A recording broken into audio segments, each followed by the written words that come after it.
Doctor, ¿de qué se trata este tema tan apasionante que es la historia? Bueno, este curso trata sobre corrientes historiográficas contemporáneas, es decir, plantea un recorrido panorámico sobre las corrientes que en los últimos años contribuyeron a renovar el campo del análisis histórico, ¿no? Planteamos a través del curso el análisis de discusiones sobre cuál es el objeto de la historia, para qué se hace la historia, con qué fuentes se hace la historia, a qué escala se hace la historia, si la historia debe ser una historia nacional, regional, internacional, transnacional, etc.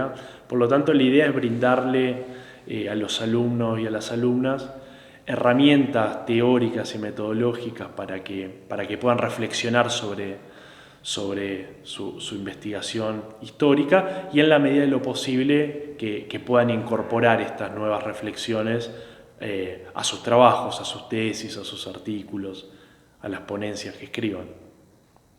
Ahora, esas corrientes proponen distintas formas de investigar. ¿Hacia dónde apunta esa investigación? ¿Cuáles son esos cambios que se dan en la historia para poder saber el secreto a través de esa documentación que se encuentra? Claro. Bueno, sobre todo tiene que ver con una crítica a las formas tradicionales de hacer historia, es decir, frente a una historia que era solo la historia de los grandes hombres, es decir, de las élites, de los cuadros gobernantes, que es una historia vista desde arriba, que es una historia con fuentes oficiales, que es una historia que se plantea como objetiva. En las últimas décadas se desarrollaron distintas perspectivas que, tomando críticas anteriores a ese paradigma, plantearon, por ejemplo, la necesidad de hacer una historia desde abajo, es decir, hacer una historia de los sectores populares, que no son el arriba, que no son las élites, y hacer la historia de sectores que en general no fueron tenidos en cuenta por la historia tradicional. Por otra parte, también a nivel de las escalas de análisis, por ejemplo, se ha propuesto un modo de investigar la historia que no tenga necesariamente un marco nacional, ¿no? Por lo tanto, algo que nosotros en general estamos acostumbrados a hacer es partir de los marcos nacionales, es decir, cualquier historia es una historia argentina, una historia chilena, brasileña, etc. En los últimos años se planteó la posibilidad de hacer historias que conecten procesos que se desarrollan en distintos lugares del mundo. Por lo tanto, hoy se habla de una historia transnacional, de una historia global, de una historia conectada, es decir, ¿por qué analizar solamente los fenómenos que ocurren en un país si al mismo tiempo se están produciendo fenómenos similares o idénticos en otros lugares del mundo, ¿no? Entonces plantea una escala de análisis, pero básicamente es eso, es decir, una pregunta acerca del sujeto de la historia y una pregunta también acerca de las escalas de análisis. Bueno, es muy gratificante el trabajo del investigador y la forma de proyectarse hacia la sociedad, sí, a través de un libro, de un artículo. Y en este juego de conocimiento y transmisión, ¿qué es lo que hay que tener en cuenta? Bueno, ahí la historia siempre tuvo un problema con la difusión de su conocimiento, ¿no? Siempre es una gran discusión en el campo, es decir, las investigaciones que se elaboran en las universidades o en organismos científicos, en general no llegan o terminan llegando después hacia las investigaciones de difusión masiva, ¿no?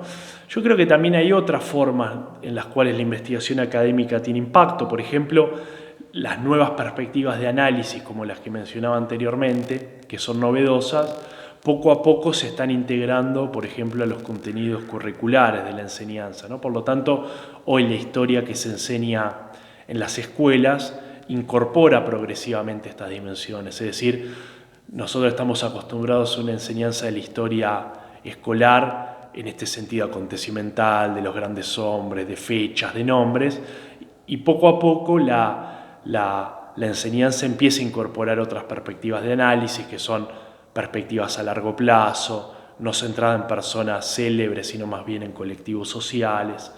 Entonces la historia académica universitaria creo que tiene varias formas de vincularse con lo masivo y con el público general, tanto a través de la enseñanza de la historia en la escuela, como a través de producciones de difusión masiva, ya sean libros, como también en programas de televisión, ¿no? A través de personas que difunden el conocimiento histórico. Ahora, ¿qué le ha dejado a usted, doctor, este transitar científico y poder llegar a San Juan a transmitir ese conocimiento científico para que estos docentes, que ahora son alumnos, puedan transmitirlo?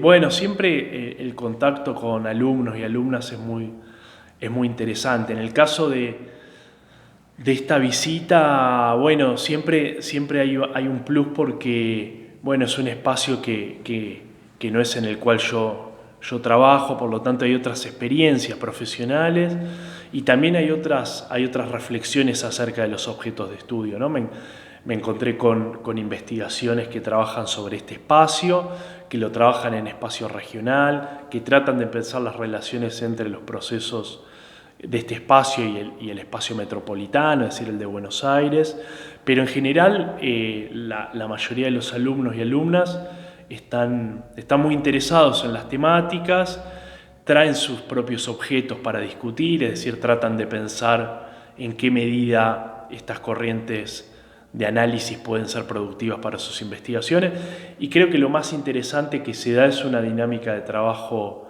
colectiva, ¿no? Donde se presentan los contenidos, yo presento los contenidos, pero también se arman discusiones e intercambios interesantes con el docente, pero también entre los mismos alumnos a través de aportes, comentarios, sugerencias. Así que creo que la visita en ese sentido ha sido muy gratificante.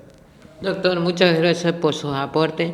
Viva la historia, viva la educación pública nacional y que sigamos trabajando por esta educación de la Argentina y de San Juan. Bueno, lo mismo digo. Muchas gracias.